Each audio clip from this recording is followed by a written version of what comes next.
재무제표. 이 단어 들으면 어떠세요? 주식 공부하다가 재무제표 펼치는 순간 그냥 덮어버린 분들 분명히 있을 거예요. 숫자가 가득하고 용어는 낯설고 뭘 봐야 할지도 모르겠고. 맞아요. 저도 처음에 재무제표 열었다가 5초 만에 닫았어요. 근데 사실 재무제표 처음부터 다 알 필요 없어요.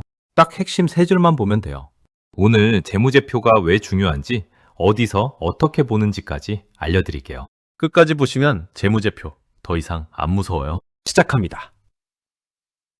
재원 씨, 솔직히 차트만 봐도 되는 거 아니에요?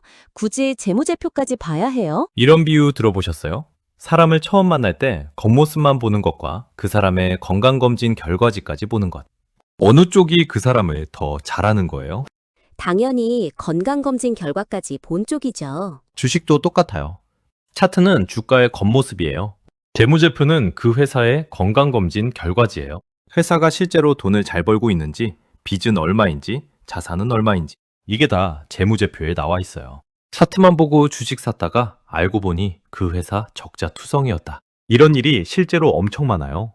재무제표를 봤더라면 막을 수 있었던 실수들이에요. 그러니까 내가 투자하는 회사가 건강한 회사인지 확인하는 기본 중에 기본이 재무제표인 거죠. 재무제표가 중요한 건 알겠는데 종류가 여러 개 아닌가요? 맞아요.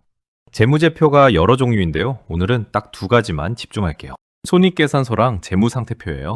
이 두 개만 봐도 그 회사 절반은 파악해요. 먼저 손익계산서예요. 한마디로 이 회사가 얼마 벌고 얼마 썼고 최종적으로 얼마 남겼냐를 보여주는 표예요. 가계부랑 비슷한 거래로? 딱 맞아요. 가계부예요. 회사 버전. 손익계산서에서 딱 세 줄만 보면 돼요. 첫 번째 줄, 매출액. 회사가 물건 팔고 서비스 팔아서 번 총 금액이에요. 이 숫자가 매년 늘어나고 있으면 회사가 성장하고 있다는 신호예요. 식당을 예로 들면 내가 운영하는 식당에서 음식 팔아서 매출이 얼마 정도 된다고 할 때 쓰는 개념이에요. 두 번째 줄, 영업이익. 매출에서 원자재값, 인건비, 공장 운영비 같은 비용을 뺀 거예요. 회사가 본업으로 실제로 얼마나 벌었냐예요. 세 번째 줄, 순이익. 영업이익에서 세금, 이자 비용까지 다 뺀 최종 남은 돈이에요. 진짜로 회사 주머니에 들어온 돈이에요. 그럼 세 개 중에 뭘 제일 중요하게 봐요? 저는 영업이익을 가장 중요하게 봐요. 왜냐면 영업이익은 회사가 본업으로 잘 벌고 있는지를 보여주거든요. 매출은 크지만 영업이익이 계속 쪼그라들면 팔수록 손해라는 뜻이에요. 심각한 신호예요. 그리고 영업이익률도 꼭 봐야 해요. 영업이익을 매출액으로 나눈 거예요. 영업이익률이 20%라는 것은 100원 벌면 20원이 남는다는 뜻이에요. 이 숫자가 매년 유지되거나 올라가면 건강한 회사예요. 반대로 영업이익률이 계속 떨어지면 뭔가 문제가 있다는 신호로 보는 거죠.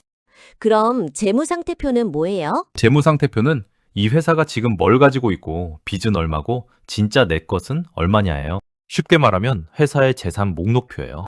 크게 세 가지로 나뉘어요. 자산, 회사가 가진 모든 것이에요. 공장, 건물, 현금, 재고, 특허권 같은 것들이요. 부채, 회사가 갚아야 할 빚이에요. 은행대출, 회사채, 외상거래 대금 같은 거예요. 자본, 자산에서 부채를 뺀 진짜 회사 것이에요. 주주들의 돈이라고 보시면 돼요. 자산은 부채와 자본의 합이다. 이 공식 하나만 기억하세요. 근데 이걸 보면서 어떤 걸 봐야 해요? 가장 중요한 게 부채 비율이에요.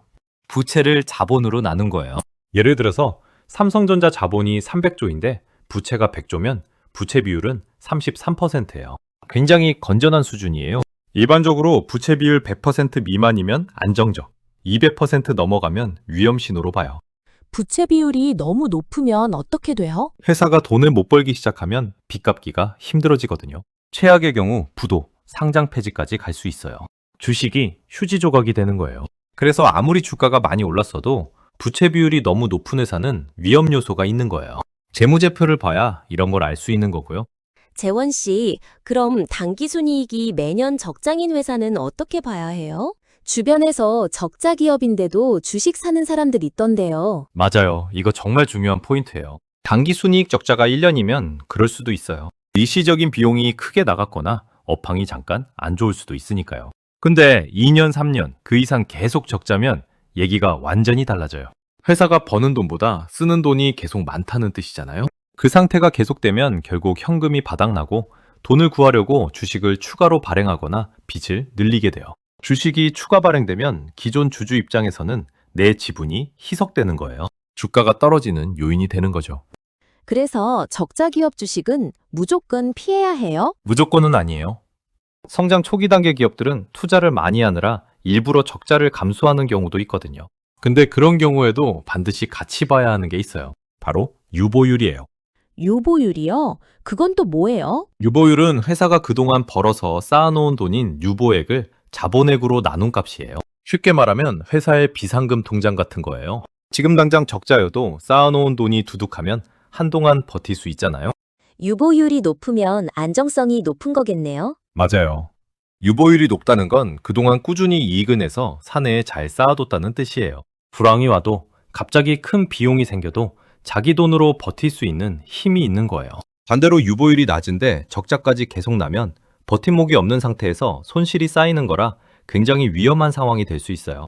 회사의 누적 적자 폭이 커져서 잉여금이 바닥나고 납입자본금까지 잠식되기 시작한 상태를 자본 잠식이라고 하는데 50% 이상의 자본 잠식은 관리 종목 지정 사유가 되고 전액 잠식은 퇴출 사유가 되므로 자본 잠식 상태에 있는 기업은 매우 위험한 상태에 있다고 볼 수 있어요. 적자 기업 볼 때는 유보율이 최소 500% 이상은 되는지 꼭 확인해 보세요. 결국 재무제표는 이 회사가 지금 힘들어도 버틸 체력이 있느냐를 보는 거예요. 그럼 삼성전자 실제 숫자로 한번 읽어봐요. 좋아요. 같이 해봐요. 삼성전자 25년도 연간 재무제표 기준으로 볼게요. 매출액 약 333조 원. 어마어마하죠? 한국 GDP의 약 15% 수준이에요. 영업이익 약 43조. 삼성전자는 반도체 업황에 따라 영업이익이 크게 흔들려요. 반도체 슈퍼사이클 때는 영업이익이 40조를 넘기도 했고 반도체 불황이 왔을 때는 영업이익이 수조 원으로 확 줄었어요. 그 차이가 엄청나네요. 이게 바로 삼성전자 주가가 크게 오르내리는 이유예요. 반도체 업황이 좋아질 것 같다는 기대감이 들 때 주가가 올라가고 실적 우려가 나올 때 주가가 내려가는 패턴이 반복되는 거예요. 재무제표를 알면 뉴스를 봤을 때 이게 영업이익에 영향을 주겠구나 하고 연결이 돼요. 부채 비율과 유보율은요? 삼성전자 부채 비율은 30% 내외이고 유보율은 47,000%가 넘네요. 대한민국 대표 기업답게 굉장히 튼튼한 재무 구조예요. 웬만한 위기가 와도 쉽게 흔들리지 않는 이유가 여기 있어요. 그래서 삼성전자가 위기 때마다 버티는 거였군요. 맞아요. 재무제표 하나만 봐도 왜 삼성전자가 국민주로 불리는지 이해가 돼요. 그럼 이 재무제표를 어디서 찾아요? 세 군데 알려드릴게요. 첫 번째, 네이버 증권. 종목 검색 후 종목 분석 탭 들어가면 매출액, 영업이익, 순이익, 부채 비율이 연도별로 깔끔하게 정리돼 있어요. 처음 공부할 때는 여기서 보는 게 제일 편해요. 그래프로도 볼 수 있어서 추세 파악이 쉬워요. 두 번째, 증권사 HTS. 종목 검색 후 기업 분석 탭 들어가면 재무제표 요약본을 바로 볼 수 있어요. 주문 화면이랑 같은 앱에서 볼 수 있으니까 편하죠. 세 번째, 달트 사이트예요. 금융감독원이 운영하는 전자공시 시스템인데 회사가 직접 제출한 공식 재무제표 원본을 볼 수 있어요. 삼성전자 검색하면 사업보고서가 나오고 거기서 재무제표 전체를 볼 수 있어요. 처음엔 달트가 좀 복잡해 보일 수 있는데 익숙해지면 가장 정확하고 디테일한 정보를 얻을 수 있어요. 순서대로 보면 되겠네요. 처음엔 네이버 증권, 익숙해지면 달트, 딱 맞아요. 그렇게 단계적으로 올라가면 돼요. 마지막으로 재무제표 볼 때 주의할 점도 알려주세요. 중요한 거예요. 세 가지만 짚을게요.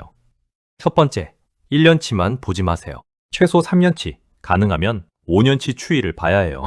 1년 실적이 좋아 보여도 그게 일회성인지 꾸준히 좋아지는 추세인지를 봐야 하거든요. 각 증권사 HTS에서 제공해주는 재무 차트를 보면 한눈에 확인해 볼 수 있어요. 매출이랑 영업이익이 매년 꾸준히 늘어가면 진짜 좋은 회사네요. 맞아요. 그게 진짜 성장하는 회사예요. 두 번째, 영업이익이 아닌 것으로 순이익을 부풀리는 경우를 조심하세요. 예를 들어 본업은 적자인데 공장 팔아서 순이익이 났다거나 자산 배각으로 이익이 난 거면 이건 지속 가능한 이익이 아니에요. 그래서 순이익보다 영업이익을 더 중요하게 보라는 거예요. 세 번째, 분기 실적도 같이 챙기세요. 연간 재무제표도 중요하지만 3개월마다 나오는 분기 실적을 보면 회사 흐름이 바뀌는 걸 더 빠르게 알 수 있어요. 실적 발표 시즌에 주가가 크게 움직이는 이유가 바로 이것 때문이에요. 자, 오늘 배운 거 깔끔하게 정리할게요. 하나, 재무제표는 회사의 건강검진 결과지다. 차트만 보지 말고 반드시 재무제표도 봐라. 둘, 손익계산서에서 매출액, 영업이익, 순이익 이 세 줄을 봐라. 영업이익률이 유지되거나 올라가는 회사가 건강한 회사다. 셋, 재무상태표에서 부채 비율을 봐라. 100% 미만이면 안정적, 200% 넘으면 위험 신호다. 매년 순이익이 적자이면서 유보율이 500% 이하인 회사는 조심해라. 네, 삼성전자 재무제표는 네이버증권에서 무료로 볼 수 있다. 처음엔 네이버증권, 익숙해지면 디알트로 넘어가라. 다섯, 1년치만 보지 말고 최소 3년치 추이를 봐라. 꾸준히 성장하는 회사인지 확인해라. 오늘은 진짜 회사를 보는 눈이 생긴 것 같아요. 차트만 보던 때랑 완전히 다른 느낌이에요. 그게 바로 재무제표 공부의 힘이에요. 오늘 배운 거 바로 삼성전자 네이버증권 들어가서 딱 바로 확인해보세요. 다음 시간엔 섹터와 테마 얘기예요. 왜 어떤 날은 2차전지 주식이 다 같이 오르고 어떤 날은 반도체 주식이 다 같이 내리는지, 그 이유랑 주도 테마 파악하는 방법, 테마주 추격 매수가 왜 위험한지까지 다뤄볼게요. 저 테마주 따라갔다가 한번 크게 당했어요. 그거 꼭 보고 싶어요. 그 얘기 다음 편에서 제대로 해드릴게요.